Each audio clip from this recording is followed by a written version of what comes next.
पर्यन्ताणं नमो सिद्धाणं नमो आयर्याणं नमो वज्रायणं नमो लोये सवसावुणं येषु वञ्चनमुकारो सर्वपावपणाशनो मङ्गलानं च सर्वेषां परमं वै मङ्गलं मङ्गलानं च सर्वेषां परमं वै मङ्गलम् धम्मो मङ्गलमुखितं अहिंसा संयमोत्तमो देवावित्तं नमसन्ति यस्य धम्मेशयामणो यादुमसगुफेषु पमरो अव्ययैरसं प्रणयपुष्पं किलामि सोऽयपिणेयप्पयम्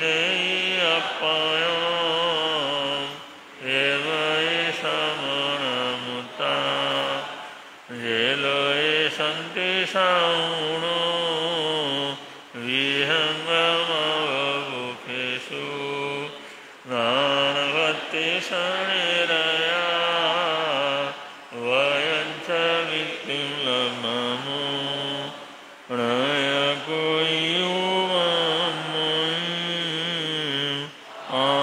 गणेषु रियन्ते उभेषु भौमराजा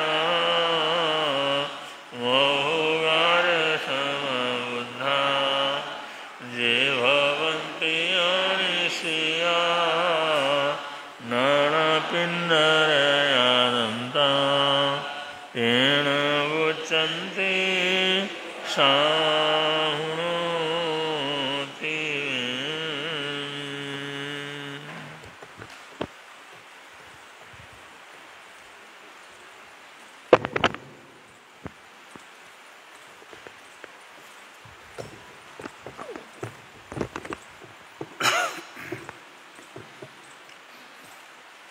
बोले भगवान महावीर स्वामी की, श्री शांतिनाथ भगवान की।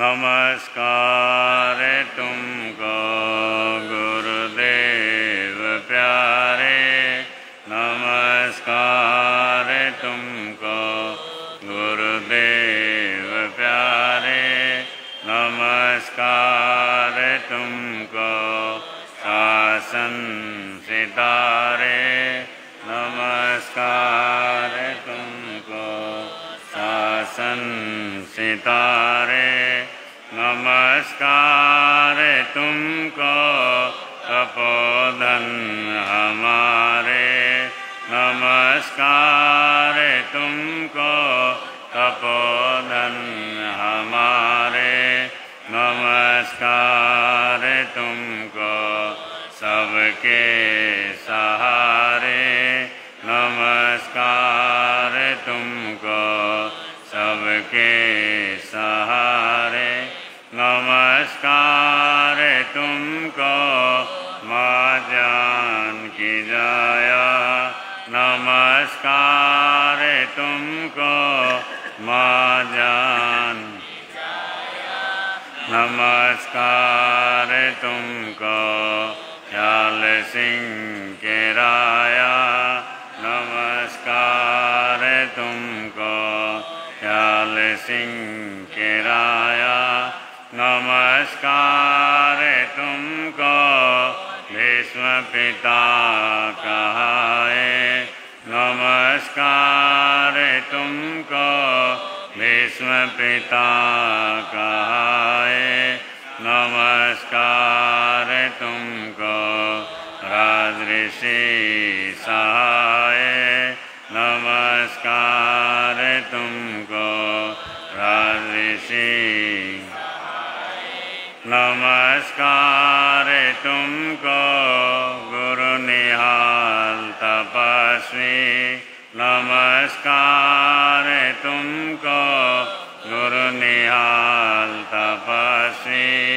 नमस्कार खूब भूल शांति यशस्वी नमस्कार खूब भूल शांति नमस्कार तुमको आए मिल के धारक नमस्कार तुमको आए मिल के नमस्कार तुमको भक्तों के तारक नमस्कार तुमको भक्तों के तारक नमस्कार तुमको गुरु सुमति के दाता नमस्कार तुमको गुरु सुमति नमस्कार तुमको मंगल पाठ प्रदाता नमस्कार तुमको मंगल पाठ प्रदाता नमस्कार तुमको हे मौनी विहारी नमस्कार तुमको हे मौनी नमस्कार तुमको महाव्रतधारी नमस्कार तुमको महाव्रत नमस्कार तुमको नमोकार साधक नमस्कार तुमको नमोकार नमस्कार तुमको जिन धर्म आराधक नमस्कार तुमको जिन धर्म आराधक नमस्कार तुमको देवों के देवा नमस्कार तुमको देवों के नमस्कार तुमको करो पार खेवा नमस्कार तुमको करो पार खे नमस्कार तुमको गुरुदेव प्यारे नमस्कार तुमको गुरुदेव प्यारे नमस्कार तुमको शासन सितारे नमस्कार तुमको शासन नमस्कार तुमको तपोधन हमारे नमस्कार तुमको तपोधन हमारे नमस्कार तुमको सबके सहारे नमस्कार तुमको सबके पूज्य गुरुदेव के चरणों में वंदना। सामूहिक रूप से वीरत्वि का स्वाध्याय चल रहा है। बोले भगवान महावीर स्वामी की पंचम गणधराचार्य भगवान श्री सुधर्मा स्वामी भगवान की पुछि सुणम सामण महानाय अगारिणोया प्रतिथेयाय सेकेने गन्तय्यं धम्ममाहु अनेलि संसाहु समीक्षयाय कहम च नाणं कहम दंसनं से शीलं कहम नाय सूयस्यासि जानासीनं भिक्खु जातैनं आहा सूयं भूहि जानि सन्तं के अन्नये से कुशले महेशि अनंत नानीय अनंत नंसी दशंसिनो चक्षु पहेथि अस जाना हि धम्मं च दीं च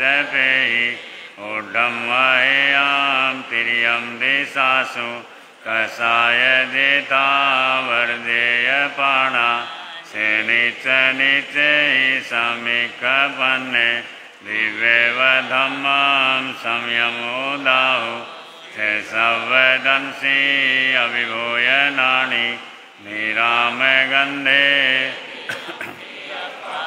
अनुत्तरे संवजगन्सि विजं गन्धातीते अभयणाउ से भूयि पन्ने अनियचारि ओहंतरे धीरे अनंत चक्षु अनुत्तरे तपहि सूर्येवा वैरोयनिन्देवतमं पगासे अनुत्तरं धम्ममीनं दीनानं देयामुनिका समयासु पन्ने इंदेव देवान् महानुभावे सहस्रनेया दिविनं विशिष्टे से पन्नया कय सागरे वा महोदयि वावि अनंत पारे अनाइले वा कसाई मुखे सकेव देवा हि वै जुइमं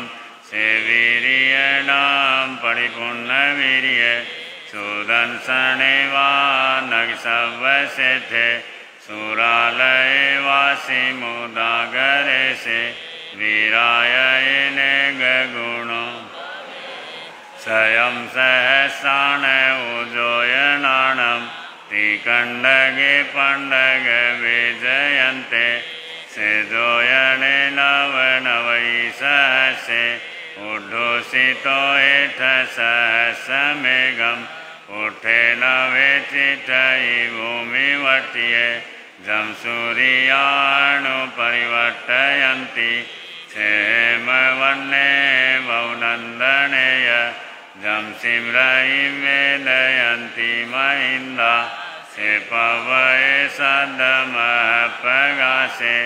वीरायै कञ्चन मठवन्ने अनुत्तरे गिरिसूयपवदुगे गिरिवरे से जलियेव भौमे महीये मध्यं मिठिये नगिन्दे पन्नायते सूर्य सुन्दले से एवं सिरिये उसभूरि वन्ने मनोरमे जोयि अच्छिमाली सुदंसन से वजसो गिरिश पहुचई महतो पवयस एतो वमे समणे नाय पुते जाई जसोदंसन नाणशीले गिरिवरे वा निशायाणं रूयैव सेठे वलयाय ताणं कहो वमे से जगभूयि पन्ने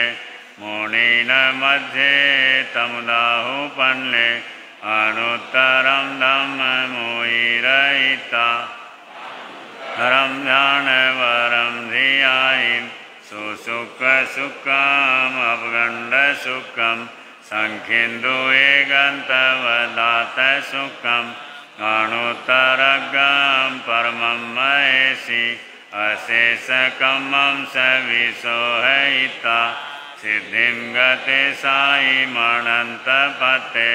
नानेन शीलेन यदंसनेन रुखे सुनाये जयसामलिवा जं सिम्रयिं वेदयन्ति सुवर्णा वनेषु आनन्दनमाहुषेठं नानेन शीलेन यभूयि पन्ने तणियं वसदान अनुत्तरेउ छन्दोवताराण महानुभावे गन्धेषु आचन्दनमाहुषेठम् एवं मुनीनाम् अपरिन्नमाहु स्वयंभूदयिन सेठे नागेषु आदनिन्दमाहुषेठम् ओदयवारसवेजयन्ते मुनिवेजयन्ते हत्थिषु रावणमाहुनाय सिंहोमियाणां सलिलान् गङ्गा अक्षिषु आगरुले वेणुदेवे निर्वाणवादी निराय पुत्र सुनाए जय विशेषण उफे सुवाज अरविंद माहु हतीन सेठे जय दंत वक्के ईशीन सेठे तवधमाणे गणान सेठाम अवपयाणम सचे सुवाण वज्रम वयंती तवे सुवा उत्तम ब्रह्मचेरम लोगुत्तमे समणे नाय पुते हीन सेठा लव सतमावा सभा सुहमाव सवाण सेठा निवाण सेठा जय सब धम्मा नलाय पुता परमथि नाणी ओढ़ोव में धुणई विगय गेहि न सन्निम कुवई आसुपन्ने कर्युम समुद्रम च महाभवोगम अभयंकरे वीर कोहम च माणम च तएव मायम लोभम च उत्तम अजथ दोषा याणीवंता अर्हमयसी न कुवई पावन कारवेयी क्रिया क्रियां वेणयाणुवायम अन्नानियाणं पड्यच्छठाणं शेषभवायाम इवेयिता उवठिये संजम दिहरायम सेवारिया इति सराई भत्तम उवहाणवं दुःख खयठयाय लोकं विदितारं परं च सबं बभुवार्य सबवारं शोचाय धम्मम् अर्हन्तभाष्यं समाह्यं अष्टपदो वसुद्धं तं सद्देहाणाय जनाणाौ इन्देव देवा हि व्यागमी सन्ति इन्देव देवा हि व्यागमी सन्ति आगमे तिवे पणते तंजा सुक्तागमे अथागमे तदुभयागमे व श्री ज्ञान के विषय जो को अति चार लगाते मिलाऊं जम्बाइदम बच्चा मिलम नक्रम चक्रम पैणम विनयनम जोगिनम घोषिनम सुटुदिनम दुट्टुपड़ी छिमा काले को सुझाव काले न को सुझाव ऐसा सजायम सजायम सजायम न सजायम भणता गुणता विचारता ज्ञान और ज्ञानवंत पुरुषों की अविनय साधना भक्ति हुई तो बारंबार तस्मिच्छामि दुक्कड़म। पूज्य गुरुदेव के चरणों में वंदना। आराध्य चरम तीर्थंकर भगवान महावीर स्वामी की भक्ति का आप लोग आनंद ले रहे हैं, क्योंकि वीरत हुई स्तोत्र जो पुच्छी सुनम के नाम से भी प्रसिद्ध है, भगवान की भक्ति का अनूठा स्तोत्र, जहाँ पर भगवान के आध्यात्मिक गुणों की बड़ी श्रद्धा के साथ उन्हीं के परम शिष्य पंचम गणधर प्रथम आचार्य सुधर्मा स्वामी ने जिसकी रचना की और उसी में 17 नंबर की गाथा अणुत्तर गम परमम महेशी। भगवान महावीर स्वामी श्रेष्ठ महर्षि थे और जिन्होंने अशेष कम्मम कर्मों को अशेष यानी समाप्त कर दिया था।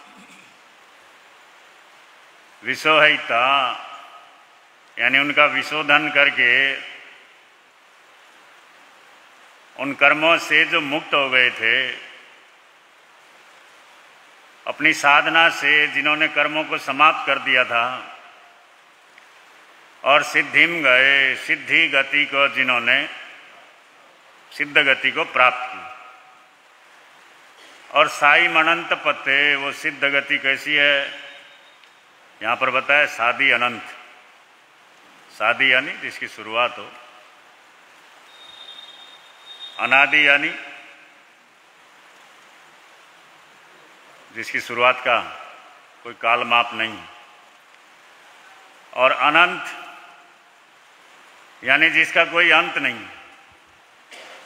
तो भगवान महावीर स्वामी के मोक्ष में पहुंचने की अपेक्षा से वो शादी थे, क्योंकि पता है कि भगवान महावीर स्वामी कब मोक्ष में गए, लेकिन कब तक रहेंगे मोक्ष में उनकी आत्मा, कब तक रहेगी? हाँ, वापिस नहीं आएंगे? हाँ, बिल्कुल नहीं आएंगे।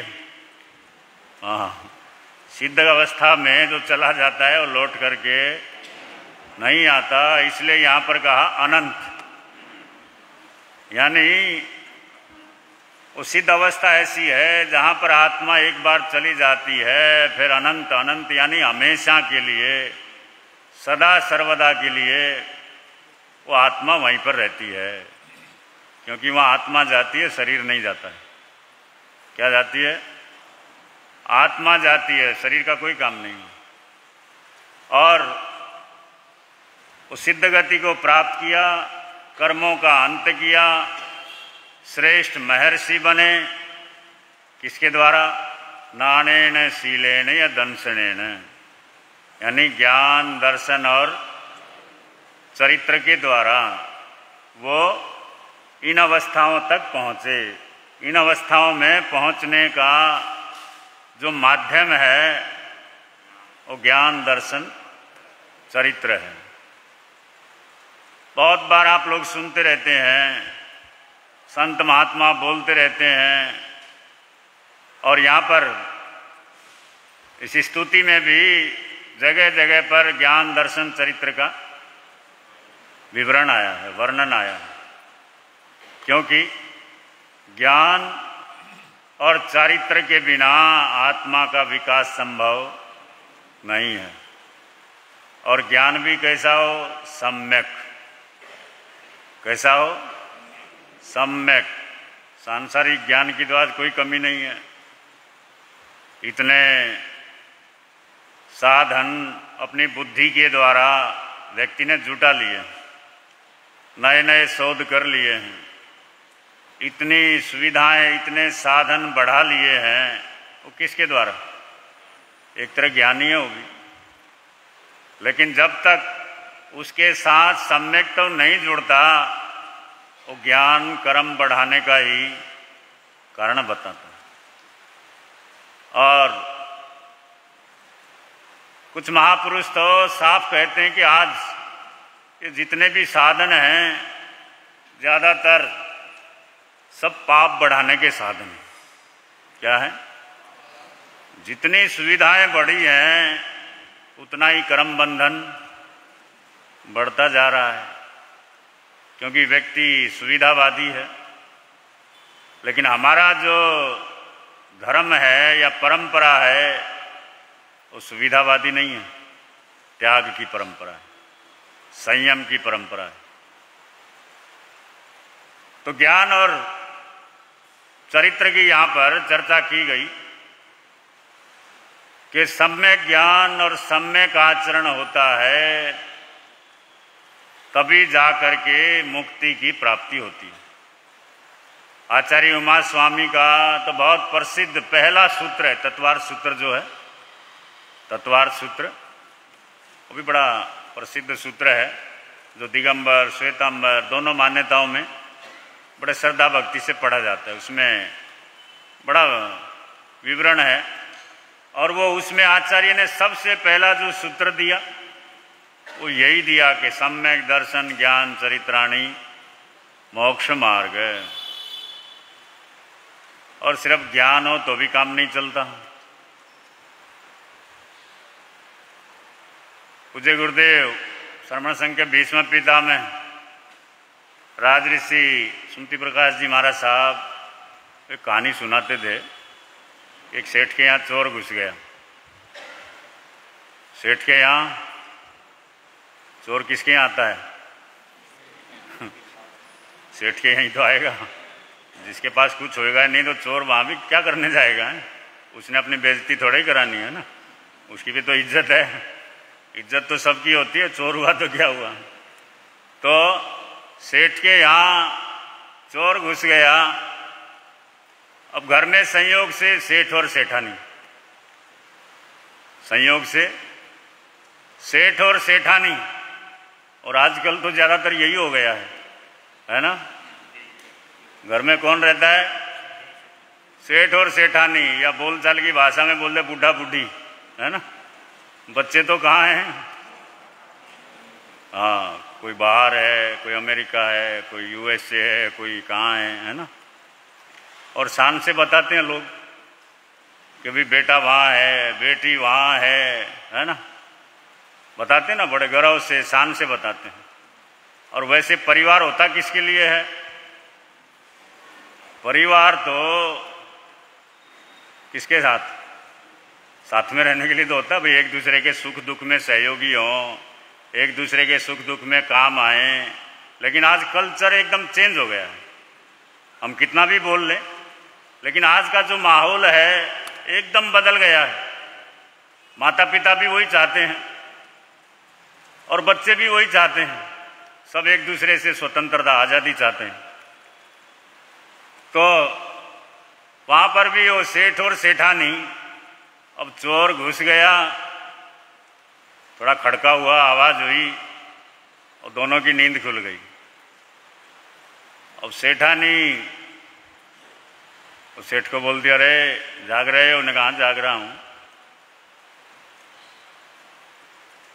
सोने वाला भी, प्रवचन में सोने वाले को भी बोलो ना सो रहा है तो मानेगा नहीं, वो भी बोलेगा जाग रहा हूं, है ना। हालांकि जागना आसान नहीं है, जागते हुए भी हम सोते ही रहते हैं। हाँ, जागना बड़ा मुश्किल है, लेकिन कहना बड़ा आसान है। तो सेठानी पूछती जाग रहे हो? उन्होंने कहा जाग रहा हूं। उन्होंने कहा देख रहे हो? उन्होंने कहा देख रहा हूं। क्या देख रहे हो? बोले चोर घुसा है। और क्या है? देख रहा हूं। उन्होंने कहा अरे देख रहे हो? उसने अलमारी खोल ली। उन्होंने कहा सब देख रहा हूं। अब सेठ चुपचाप लेटा हुआ है। सेठानी चुप नहीं लेट सकती, वो लगातार बोल रही है। उन्होंने कहा देख रहे हो? उन्होंने कहा देख रहा हूं। उन्होंने कहा वो अलमारी खोल ली, सामान बटोर रहा है। उन्होंने कहा सब देख रहा हूं, मुझे सब पता है, सब जानता हूं। उन्होंने कहा वो समेट रहा है, सब समेट रहा है, ले जाने की तैयारी में। उन्होंने कहा अरे देख रहा हूं, मैं सब जान रहा हूं। सेठानी ने कहा तुम्हारा देखना सब स्वभाव क्या है? ये वो चोर आ गया, सामान ले गया, घुस गया, सब कुछ हो गया, और तुम जब तक सम्यक ज्ञान नहीं होता है तब तक संसार का ज्ञान ऐसा ही होता है। संसार का ज्ञान ऐसा ही होता है। जानकारी है, देख रहा है सामने क्या हो रहा है, जान भी रहा है। उनका तो वो ज्ञान भी क्या होता है? अज्ञान का रूप। और दूसरी तरफ चोर का क्या है? आचरण। वो भी आचरण तो कर रहा है ना। वो तो ज्ञान, उनके पास ज्ञान है, और चोर के पास क्या है? आचरण है, क्रिया कर रहा है ना, काम तो कर रहा है। क्योंकि चोर भी बड़ा पुरुषार्थ करता है, मेहनत तो करता है ना। चोर मेहनत नहीं करता, सेठों से ज्यादा करता है कई बार। सेठ तो दिन में काम करते हैं, और चोर, सेठ आराम से रात में सोता है, चोर जागता है ना। और किस तरह से चुपके से, मन में इतना डर लिए हुए, छुप छुप करके, कोई देख ना ले, कितना सावधान, यानी कितना सजग हो करके किसी तरह से अटकल लगाकर, दिमाग लगा करके घर में घुसता है। और अगर पकड़ा जाए फिर तो पूछो मत, मरम्मत कैसी होती है। तो पुरुषार्थ तो उसका बहुत है, लेकिन वो पुरुषार्थ, वो आचरण सम्यक नहीं है। वो क्या है? और संसार की दृष्टि में सही नहीं है, तो आध्यात्मिक दृष्टि में तो एकदम वो निष्कृष्ट क्रिया है, यानी घिनौनी क्रिया है, जो बिल्कुल भी स्वीकार्य समाज में नहीं है। तो आचरण तो कर रहा है, पुरुषार्थ कर रहा है, मेहनत कर रहा है, लेकिन एकदम विपरीत, एकदम उल्टा। डर भी रहा है, पकड़ा जाए तो ठुकाई भी खाना है। तो संसार का जो क्रियाकलाप है, जितने भी कार्य हैं, ये तो एक उदाहरण है, सेठ और चोर तो, लेकिन जब तक हमारे साथ सम्यक ज्ञान दर्शन नहीं जुड़ता है आत्मा के साथ, तब तक संसार का ज्ञान, संसार का आचरण, ये सब कुछ वैसा ही कर्म बंधन का कारण होकर के रह जाता है। आत्मा के लिए कोई भी उसका फायदा होता नहीं है। तो महापुरुष जो होते हैं, सम्यक ज्ञान दर्शन चरित्र के द्वारा अपनी अनंत अनादि काल की उस कर्म राशि को भी भस्म करके सिद्ध अवस्था तक पहुंच जाते हैं। यही विवेचन इस गाथा के अंदर बतलाया है। और कुछ ही सुनम का स्वाध्याय आप लोग कर रहे हैं।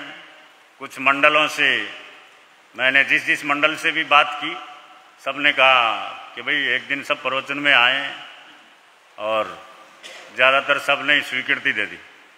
फिर एक दिन विजय जी को बोला, है ना, रावलपिंडी के अध्यक्ष, हम तो जब से देख रहे हैं परमानेंट वही अध्यक्ष है ना, सभा में तो अध्यक्ष को जमना ही मुश्किल होता है, लेकिन रावलपिंडी, हाँ, वहाँ अध्यक्ष बन जाए तो बड़ा मजबूत होता है फिर, है ना। तो वो अपनी कार्यकारिणी के साथ बता रहे थे 48 में, आप लोगों को पता ही होगा बुजुर्गों को, क्योंकि परम श्रद्धेय संघ संरक्षक योगीराज पूज्य गुरुदेव श्री फूलचंद जी महाराज, उनकी रावलपिंडी समाज के ऊपर बड़ी कृपा रही है। और 46-47 में उनका चातुर्मास रावलपिंडी में था, और उस समय रावलपिंडी समाज ने उनको अभिनंदन पत्र दिया था। और वो अभिनंदन पत्र गुरुदेव के पास था। उस समय का जो कपड़े के ऊपर था, नीली शाही के अंदर लिखा हुआ, उस समय यानी पहले भी परंपरा थी, तो उनका बड़ा उपकार था। उस समाज में लिखा हुआ था फूलचंद जी महाराज की सारी, कि आपने किस तरह से हमारे समाज को नेतृत्व प्रदान किया है। रावलपिंडी में प्रदान किया था, यहाँ आने की बात नहीं बता रहा हूँ। तो उस समाज को पूरे को सुरक्षित निकाल करके लाए, और बहुत सारी चीज़ें आपको पता ही है। अब गुरुदेव का स्वभाव था कि अपने चारों गुरुदेवों की लगातार वो अपनी घटनाएं सुनाते रहते थे, प्रसंग सुनाते रहते थे। और मुझे उनके साथ रहने का सौभाग्य मिला, क्योंकि सबसे अधिक वाचनाचार्य जी 50 साल से ऊपर उनके साथ में रहे, और मैं 40 साल से ऊपर गुरुदेव के साथ रहा। तो अपने प्रसंग, अपनी घटनाएं अपने गुरुओं की सुनाते रहते थे। और सन 14 में भी जब गुरुदेव का यहाँ चातुर्मास था, तब पूज्य श्री फूलचंद जी महाराज का दीक्षा जयंती मनाया था, आपको याद होगा। वो 70 साल से ऊपर वालों का, बुजुर्गों का सम्मान किया था ना। पूरे स्थानक में ऊपर नीचे कहीं बैठने का स्थान नहीं था, यानी इतनी उपस्थिति। उस समय भी विजय जी को मैंने, तब भी वही अध्यक्ष थे, भूपेंद्र जी, वो भी बहुत पुराने खजांची हैं, वो शायद विजय जी से भी पुराने हैं। तो उस समय गुरुदेव का दीक्षा जयंती इतना हर्षोल्लास के साथ, और उस समय पूज्य गुरुदेव इतने खुश हुए थे, मेरे को इतना शाबाशी दिया उन्होंने कि तूने इतना अच्छा, इतनी बड़ा आयोजन बड़े महाराज जी का, क्योंकि बड़े महाराज से गुरुदेव को भी बहुत लगाव था, क्योंकि बचपन से ही उन्होंने संभाला, पढ़ाया, लिखाया सब। तो इतना अच्छा आयोजन, और उस समय मैंने प्रेरणा दी थी, और अभी भी बोलता रहता हूँ कि जैसे तपस्वी निहालचंद जी महाराज का महिला मंडल इतने सालों से सत्संग चला रहा है, 1.25 महीने का, बसंत पंचमी सबको पता है, जैन नगर के बच्चे को, बड़ों को, सबको पता है। तो रावलपिंडी समाज के ऊपर फूलचंद जी महाराज की विशेष कृपा है। तो उनका भी चाहे 3 दिन का हो, चाहे हफ्ते भर का हो, लेकिन साल में एक दिन ऐसा आयोजन रावलपिंडी समाज को जरूर करना चाहिए। पहले भी बोला मैं, और आज तो कार्यकारिणी आई हुई है लगभग, है ना। तो फूलचंद जी महाराज की इतनी कृपा है, ये जो भवन बना, ये जमीन भी उन्होंने ही दिलाई थी। गुरुजी बताते थे कि किस उस समय के जो श्रावक थे, अब नाम तो मेरे को ध्यान नहीं है, और दासा शाह, शिव प्रसाद जी और कौन कौन थे कि उनको, क्योंकि वहाँ भैंसें वैसे बनती थी, कोई डेयरी होगी ना, तो वो फूलचंद जी महाराज के पास आता था और उसने कहा महाराज अब यहाँ भीड़ बढ़ने लगी है, मैं बेचना चाहता हूँ। तो फूलचंद जी महाराज ने कहा था ठीक है, जल्दबाजी नहीं करना, मैं सेठों से बात करके फिर तेरे को बताऊँगा। फिर वो रावलपिंडी के उस समय प्रमुख श्रावकों को फूलचंद जी महाराज ने कहा कि भाई वो जमीन लो, उन्हीं की प्रेरणा से हुआ था, फूलचंद जी महाराज की कृपा है वो। और नाम जो रखाया था वो पूज्य गुरुदेव ने रखाया था कि भाई वो पिंडी भवन नाम रखा।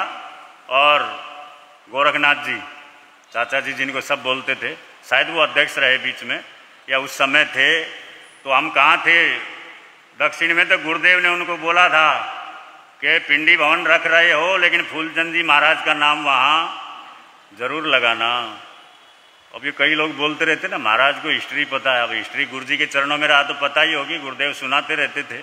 और भी कितनी घटनाएं हैं अंदर की बाहर की। तो रावलपिंडी समाज पर फूलचंद जी महाराज की बड़ी कृपा रही है। और विजय जी बता रहे थे उस समय 150 आपका चूल्हा भर्ती कोई गिनती होती होगी, और आज 300 है लगभग, है ना, 300 मेंबर है यानी। तो यही आग्रह है कि फूलचंद जी महाराज का साल में एक दिन, चाहे दीक्षा जयंती लो, जन्म जयंती लो, पुण्यतिथि लो, वैसे तो मनाते हैं, महिला मंडल भी आइमबिल कराती है हर साल, संतोष जी बताते हैं, लेकिन रावलपिंडी समाज को इस ओर जरूर ध्यान देना चाहिए कि फूलचंद जी महाराज का साल में तपस्वी महाराज जी की तरह एक बड़ा आयोजन आप लोगों को निश्चित करना चाहिए। ठीक है विजय जी? हाँ हाँ, मैं बहुत बार बोल चुका, आप सुनते रहते हो, करोगे कब? हाँ, तो ये ध्यान रखना इस चीज़ का। और आज उन्हीं की ओर से ये गाथा का प्रभावना वगैरह है, तो सभी को बहुत बहुत मंगल कामनाएं, और उनका संगठन प्रेम प्यार से इसी तरह आगे बढ़ता रहे इन्हीं मंगल कामनाओं के साथ। बोलिए भगवान महावीर।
चातुर्मास कल्प के अंतर्गत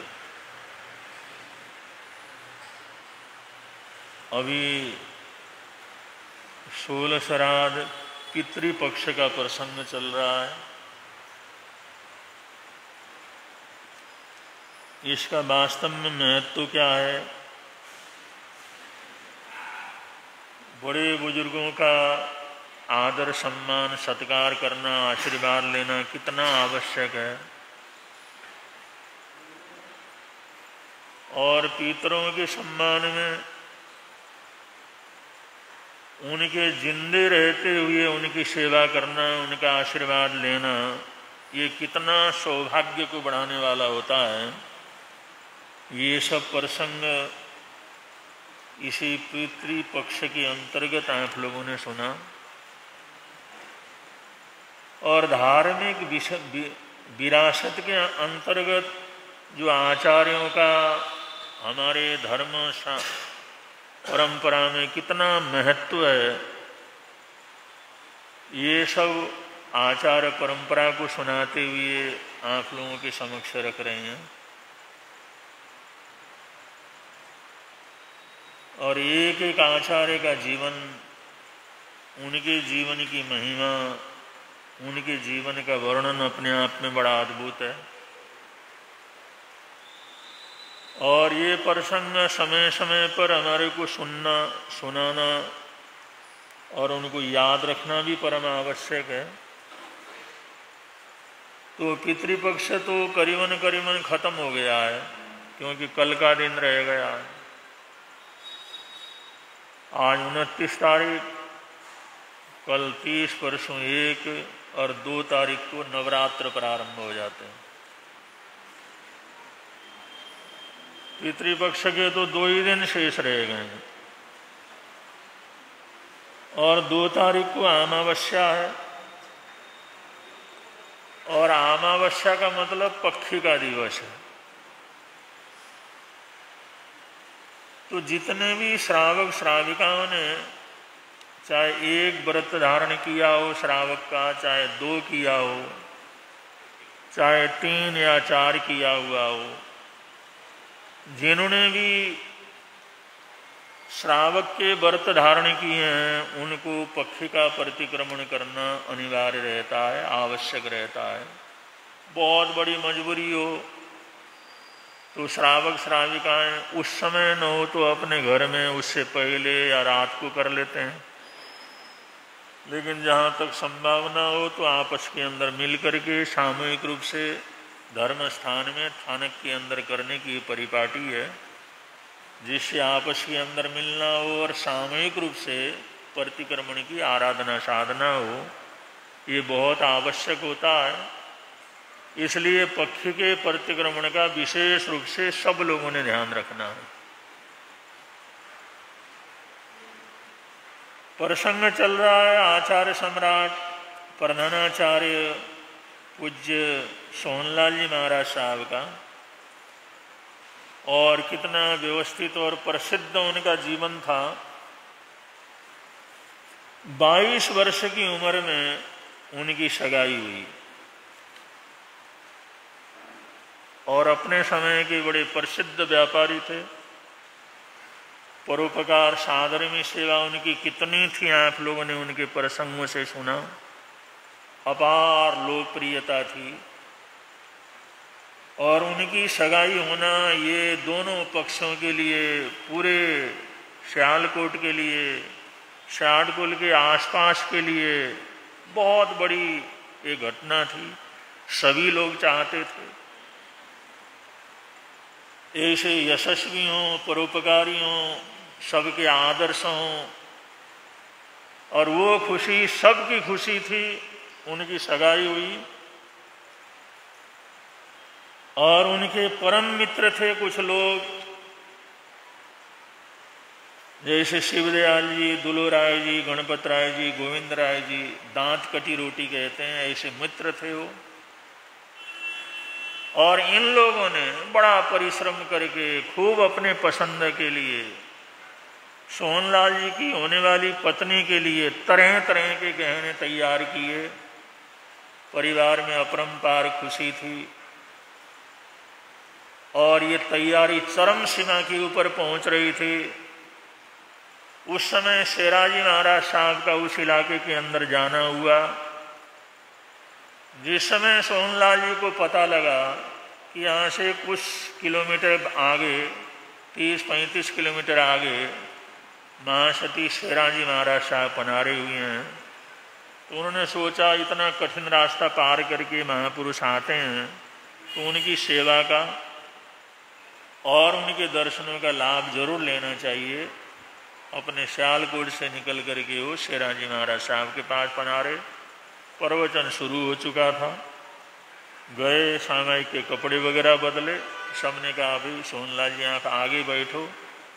आगे वो बैठे, पद्मासन लगा करके बैठे थे। प्रवचन परिपूर्ण हुआ, मंगल पाठ हुआ, उनकी अभी सामायिक चल रही थी। और सब लोग जिस समय निकले और कुछ लोग इंतजार कर रहे थे वे सामायिक पार लें तो उनके भोजन का, पानी का, नाश्ते का सब इंतजाम करें, घर लेकर के जाएं।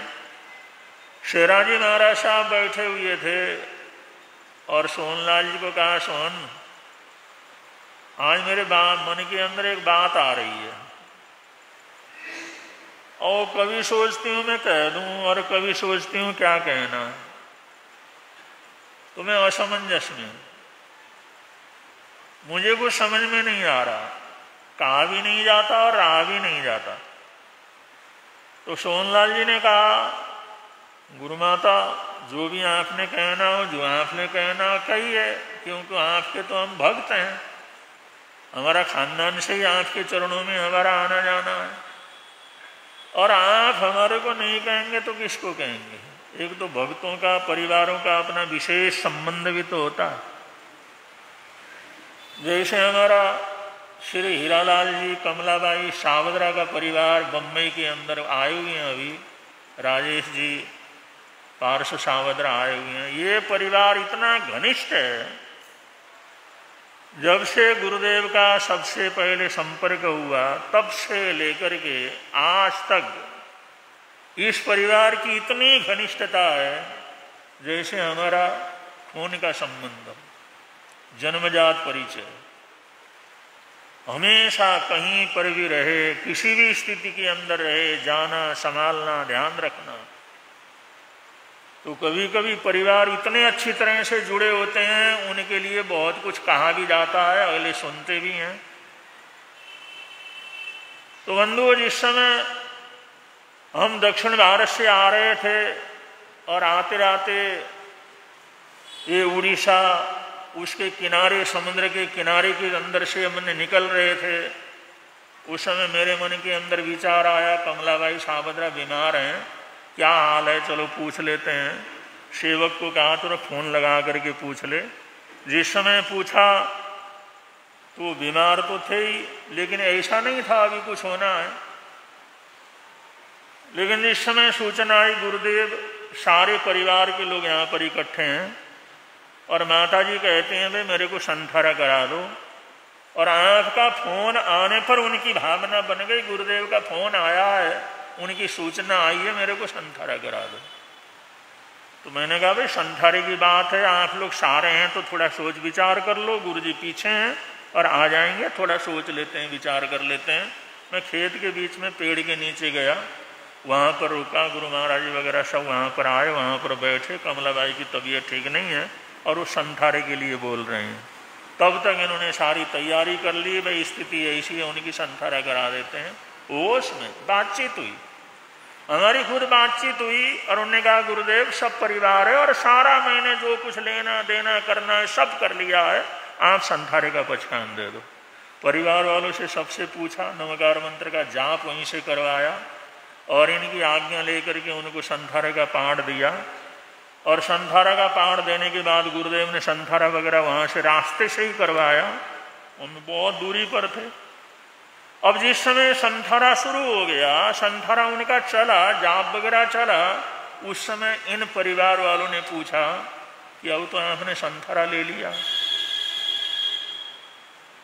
और वो शरीर तो छोड़ना ही छोड़ना है, क्योंकि संथारा ले लिया, सब कुछ तो आपने छोड़ दिया। क्या आपके मन में कोई भाव है, कुछ ले, कोई विचार है, कोई इच्छा है? कोई भी इच्छा है तो आप प्रकट कर दो, कोई भी इच्छा है तो बतला दो। अब तो संथारा ही ले लिया। तो उस माता ने इतने ही कहा, वे हम गुरु महाराज के पास बहुत जाते हैं, सुमति प्रकाश जी महाराज साहब, ये गुरु निहाल परिवार, हमारा इतना नजदीक का संबंध है। अब हम हर साल उनको विनती करते हैं, लेकिन हमारा क्षेत्र छोटा होने की वजह से उनका चतुर्मास नहीं मिला, हम नहीं करवा सके। बस मेरी आखिरी ख्वाहिश ये है कि एक चतुर्मास श्री सुमति प्रकाश जी महाराज साहब का यहाँ पर वासी बम्बई के अंदर करवाना है। बस मेरी इतनी इच्छा है, इतनी इच्छा पूरी कर दो। ऐसा कहते कहते उन्होंने संथारा क्या कर लिया, पूरा कर लिया। अब कितना घनिष्ठता,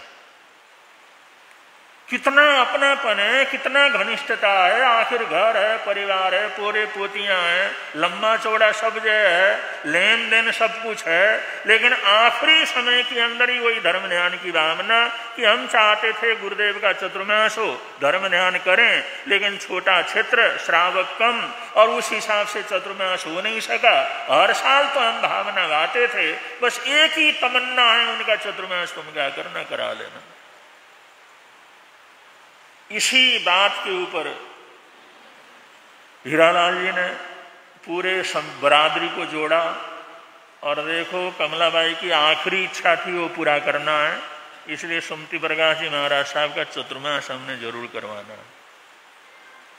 18 का चतुर्मास हैदराबाद था, वहाँ पर जिस समय संघ लेकर के गए तो हमने एक शर्त रख दी कि गुरुदेव का चतुर्मास तो तभी होगा जब बम्बई में आपके ओसवाल समाज का कोई थानक भवन बनेगा, क्योंकि वहाँ पर गुजरातियों के सब थानक हैं, मारवाड़ियों के थानक हैं, पंजाबियों का भी खार के अंदर थानक है, लेकिन मारवाड़ वाले इतने बड़े बड़े लोग, उनका एक भी प्राइवेट बड़ा थानक क्या नहीं है। अगर थानक बनाने की अगर वायदा करते हो तो हम गुरुदेव का चतुर्मास जरूर करवाएंगे।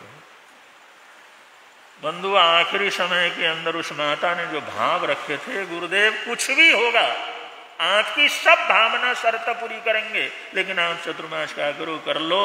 तो उसी शर्त के ऊपर 19 का चतुर्मास बम्बई के अंदर संपन्न हुआ। अब ये जुड़े हुए रहते हैं, सद्भावना रहती है, प्रेम रहता है, और उसी चतुर्मास में उस बात को पूरा करने के लिए 9 करोड़ की जगह लेकर के थानक बनाने का निर्णय किया। 9 करोड़ की जगह ली। बम्बई में कोई जगह लेकर के थानक बनाना स्वप्न जैसा होता है, बड़े बड़े लोग नहीं सोच सकते। वहां तो फ्लैट ही मिले तो 8-8, 10-10, 20-20 करोड़, 30-30 करोड़ के तो फ्लैट होते हैं। तो 9 करोड़ का जो जमीन लेकर के बासी के अंदर वहां पर गुरुदेव के नाम से ही वहां पर थानक का निर्माण करने का, ओसवाल भवन निर्माण करने का निर्णय हुआ। तो कुछ परिवार इतने घनिष्ठता से बने हुए रहते हैं। तो सोहनलाल जी ने कहा, भाई आपके तो हम परम भक्त हैं, आप क्यों मन के अंदर रखते हैं, जो भी कहना निश्चल होकर के आप कह दीजिए।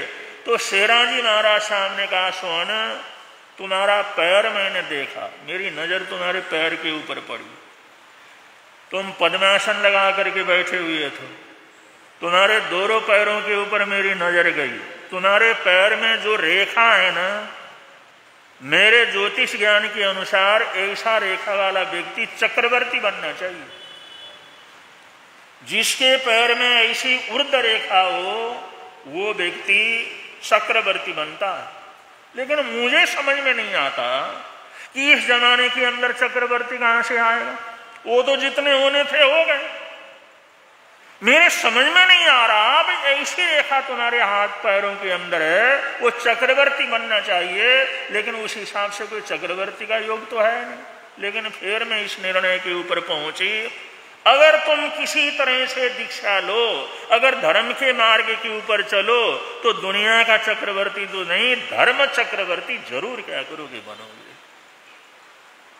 और जो एक चक्रवर्ती किसी का उपकार नहीं कर सकता, उससे ज्यादा उपकार धर्म चक्रवर्ती बनकर के तुम हजारों लाखों करोड़ों जीवों का उद्धार कर सकते हो।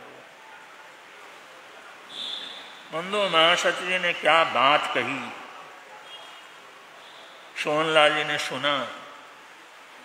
सुनने के बाद थोड़ा विचार किया, और विचार करके वहां से जाने से पहले पहले निर्णय कर लिया। सती जी ने बोल दिया है कि अब दुनिया के अंदर रहना नहीं है, धर्म चक्रवर्ती बनना है। 2 उनकी बड़ी दुकानें थी, बड़ा काम कारोबार था, बड़ा धंधा था, बड़ा परिवार था। 22 दिन सिर्फ उनको शादी को रह गए थे। दोनों परिवारों के अंदर अपरंपार खुशी मनाई जा रही थी। उन्होंने वही निर्णय लिया कि अब तो हमने दीक्षा ही लेना, शादी शुदी कुछ नहीं करना। लेकिन अब ये बात मैं कैसे कहूं किसी को, किस तरह से कहूं, और कौन भरोसा करेगा और कौन विश्वास करेगा। आज तक तो कभी जिक्र भी नहीं किया, कभी प्रसंग भी ऐसा नहीं आया, कभी साधु बनना ऐसा तो हुआ ही नहीं। लेकिन अचानक ये बात कैसे पचेगी। वो घर से काफी दूर पर जो बड़ी दुकान थी वहां पर गए और जाकर के दुकान खोला, और दुकान खोल करके अंदर गए, वो तिजोरी निकाली और उसके अंदर बहू को चढ़ाने के लिए जितने बढ़िया से बढ़िया गहने बनाए हुए थे, हथौड़ा लेकर के सारे गहनों को तोड़ डाला। जो शादी में बहू को, दुल्हन को चढ़ाने के लिए जो भव्य गहने बनाए थे, बड़े पसंद कर करके बनाए थे, वो सारे गहने तोड़ डाले और तोड़ डाल करके उसके अंदर रखा और दुकान बंद करके उसको ताला लगा करके घर की तरफ जा रहे थे। उस समय उनके चारों दोस्त उधर से आ रहे थे। आते आए सोहनलाल, अरे पहले हम आकर के गए, कहाँ चला गया था, कहाँ घूम रहा था इस तरह से। अरे दुकान में हम तो जाके आए, था ही नहीं तो वहां पर। तो उन्होंने कहा कहाँ से आ रहे हो इस समय? उन्होंने कहा घर जा रहा हूँ, दुकान से आ रहा हूँ। अरे दुकान में तो पहले था नहीं। अरे था नहीं तो क्या बात होगी, अभी तो मैं दुकान से आ रहा हूँ। उन्होंने कहा फिर इस समय दुकान जाने के टाइम पर आप घर के अंदर कैसे जा रहे हो? उन्होंने कहा भाई दुनिया बदल गई। उन्होंने कहा फिक्र न कर, 22 दिन के साथ बाद तो दुनिया बदलनी है, वो तो बदल ही रही है ना। दुनिया बदलने में तो क्या टाइम तो बदल ही रहा। अरे सब बदल गया है, सब परिवर्तन हो गया है। अरे होने ही वाला है, वो तो हमारे को पता ही है। उन्होंने कहा तुम्हारे समझ में नहीं आएगा ये। उन्होंने कहा हमारे समझ में क्यों नहीं आएगा, हम तुम्हारे दोस्त हैं, बचपन से तुम्हारे पास रह रहे हैं, समझ में क्यों नहीं आएगा? उन्होंने कहा क्या बात हो गई, ये क्या बदलाव हो गया, क्या सोच रहे हो? उन्होंने कहा सुनना चाहते हो लेकिन तुम्हारे समझ में नहीं आएगा। उन्होंने कहा सुना दे, हमारे से क्या छिपाना है। उन्होंने कहा देखो मैंने अब दीक्षा लेना है, शादी नहीं करना है। वो चारों इतना हंसे, इतना हंसे, इतना हंसे। उन्होंने कहा सोहन मजाक करने के लिए हम ही रह गए, अरे हमारे कोई बेवकूफ बनाना, शादी नहीं करूंगा और दीक्षा लूंगा। दीक्षा तो हो ही रही, दीक्षा ही हो रही ना तेरी 22 तारीख को, 22 दिन के बाद, 22 दिन के बाद दीक्षा ही तो हो रही है। दुनिया के अंदर वही तो सबसे बड़ी दीक्षा होती है, परिवार बनाने की। अरे तुम्हारे समझ में कुछ नहीं आना। उन्होंने कहा क्यों नहीं आना भाई? कि हमने निर्णय ले लिया, मैंने शादी नहीं करना, दीक्षा करना है। उन्होंने कहा किसी दूसरे को बेवकूफ बनाना, किसी दूसरे को पागल बनाना, हम तो तुम्हारे दोस्त हैं, हम तुम्हारे को अच्छी तरह से समझते हैं। और ये बात किसी को कहना, हमारे को कहने की जरूरत नहीं। ये कभी हो नहीं सकता। अगर ये कभी तूने जिक्र नहीं किया, कभी बात नहीं की, कभी प्रसंग ऐसा नहीं आया, एकदम कैसे बात बन गई कि अभी हमने दीक्षा लेना है? उन्होंने कहा देखना चाहते हो? उन्होंने कहा चलो। दुकान में गए, दुकान को खोला, अंदर गए, अंदर के कमरे को खोला, तिजोरी को खोला और उनका खोल करके देख लो। जिस समय देखा इसमें तो गहने, उन्होंने कहा देख लो। जिस समय देखा तो सारे गहने बिल्कुल हथौड़े से तोड़ फोड़ करके नष्ट किए हुए। उन्होंने कहा अरे पागल हो गया तुम, क्या किया ये सब सत्यानाश, ये क्या कर डाला तूने? उन्होंने कहा यही तो कह रहा हूं ना, दुनिया बदल गई है, भाव बदल गया है, सोच बदल गया है। उन्होंने कहा क्या कहना चाहता है तू? अरे मैंने दीक्षा लेना है, दीक्षा की बात कह रहा हूं। जब उन्होंने देखा सारे गहने तोड़ डाले हैं तो वो भी अचरज में पड़ गए। उन्होंने कहा सोहन सच बतला, ये बात कैसे होगी? क्या तूने वास्तव में दीक्षा लेना छोड़ देगा सब कुछ?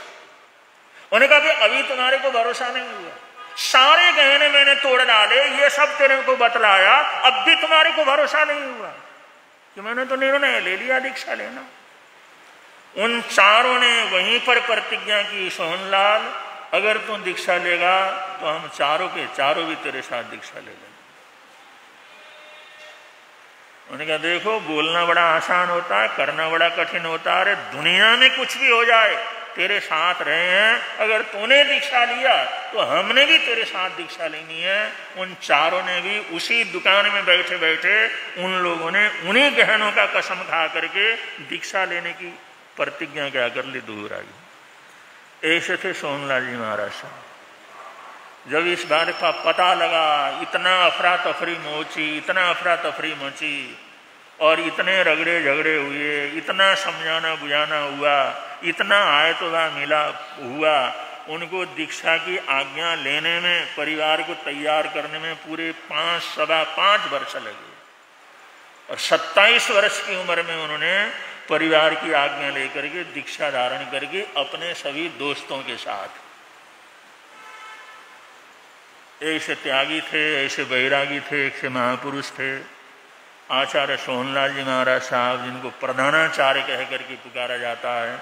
तो मान लो हमारे परंपरा में, हमारे पुरखों में, हमारे बुजुर्गों में उन्होंने इस शासन के गौरव को बनाए रखने के लिए, ये संस्कार बनाए रखने के लिए, ये धर्म की जाओ जलाली बनाने रखने के लिए कितने कितने त्याग तपस्याएं की और कितने अद्भुत अद्भुत उदाहरण उन्होंने प्रस्तुत किया, जिसकी हम कल्पना भी क्या कर सकते, नहीं कर सकते। उन महापुरुषों की बदौलत आज हम लोग सामायिक करते हैं, संध्या करते हैं, त्याग करते हैं, तपस्या करते हैं, धर्म ध्यान करते हैं। ये संस्कार चले आ रहे हैं, परंपरा चली आ रही है, तभी हम करते हैं। तो इस प्रकार संघ की सेवा के अंदर उन महापुरुषों ने जो जीवन को लगाया और ऐसे उदाहरण प्रस्तुत किए, ऐसी आत्माओं को याद करना, ऐसी आत्माओं को स्मरण करना, और अपने घर के अंदर जो भी बड़े बुजुर्ग हैं, जो भी बीमार हैं, अशक्त हैं, या जिनके अंदर जो मजबूरी है, कोई लाचार हैं, ऐसे लोगों की सेवा करना, ऐसे लोगों को सहारा देना, ऐसे लोगों का ध्यान रखना, ये पितृपक्ष का सबसे पहला कर्तव्य क्या करता है, होता है। कहीं पर भी ऐसे बुजुर्ग मिले तो जरूर उनको क्या चाहिए, क्या जरूरत है, क्या आवश्यकता है, कैसी स्थिति है, ये जो है थोड़ा सा करना, ये जो हम लोगों का कर्तव्य रहता है। और जो रतन बहन जी नौकरी करते थे, सरकारी उनकी नौकरी थी, और ये दवाई बूटी लेकर के आते थे और स्टेशन से यहाँ आते आते पता नहीं कितने लोगों को दवाई बांटते थे, झोला भर के दवाई लाते थे और फ्री के अंदर पूरी तरह से दवाइयों को बांटते रहते थे। दुनिया भर के लोगों को उन्होंने दवाइयों की सेवा क्या कर दी, प्रदान की। जो अशक्त थे, लाचार थे, सड़कों की ओर बैठने वाले थे, कोई पूछने वाला नहीं था, उनका बड़ा ध्यान रखा। इसलिए रतन बहन की आवाज के अंदर जो सत्यता बोलती थी, लोग जाते थे, उनकी बात सुनते थे, उनकी समस्याओं का समाधान क्या करता हो जाता था। तो ये पुण्यवानी करने से इंसान का पुण्य क्या करता है, बढ़ता है। और आज की हमारी धर्म सभा में फिर जो गनौर से, हरियाणा से, वहाँ से मास्टर जी, जो हमारे चतुर्मास में, गुरुदेव के चतुर्मास में उस समय वहाँ के मंत्री थे और खूब एक्टिव थे। अभी तो बड़े बुजुर्ग हो गए, चलना फिरना भी बड़ा मुश्किल है। उनके बेटे, उनके बहू, उनके पोते पोतियाँ उनको लेकर के आए हैं, बड़े बुजुर्ग श्रावक हैं। और गुरुदेव का जो चतुर्मास हुआ, खूब भाग दौड़ उन्होंने की और जो चतुर्मास को सफल बनाया। और उसी साल फिर वहाँ पर 13 दीक्षाओं का आयोजन था, भव्य आयोजन था, 13 दीक्षाएं वहाँ पर संपन्न हुई। उस समय भी आप वहाँ के मंत्री थे और मास्टर जी का पूरा परिवार आज यहाँ पर हमारी धर्मसभा में आया हुआ है। गनौर हरियाणा से, उनको भी बहुत बहुत मंगल कामनाएं करते हैं। उनका स्वास्थ्य अच्छा रहे, सुखी रहें, आनंद में रहें, ऐसी हमारी हार्दिक हार्दिक मंगल कामनाएं हैं, हार्दिक हार्दिक सद्भावनाएं हैं। और आज ही यहाँ पर रक्तदान शिविर हनुमानगढ़ से भी, वहाँ से हमारे श्रावक श्राविकाएं यहाँ पर आए हुए हैं, हनुमानगढ़, ठेठ हनुमानगढ़ से। और आराध्य गुरुदेव के साथ 84 के अंदर हमारा वहाँ पर जाना हुआ था, हनुमानगढ़ जाकर के आए थे। बड़ा भद्रिक संघ है, वहाँ से भी हमारे श्रावक श्राविकाएं आए हुए हैं, उनको भी बहुत बहुत मंगल कामनाएं सद्भावनाएं देते हैं। आज रक्तदान शिविर है और रक्तदान शिविर के अंदर सब लोगों ने भाग लेने का प्रयत्न करना है। और ये बताया हुआ है, जो रक्तदान देते हैं उनको कूपन मिलता है, साल भर उस कूपन के द्वारा उतना रक्त उनको कभी भी फ्री के अंदर मिल जाता है, कभी भी ज़रूरत पड़े तो दे सकते हैं।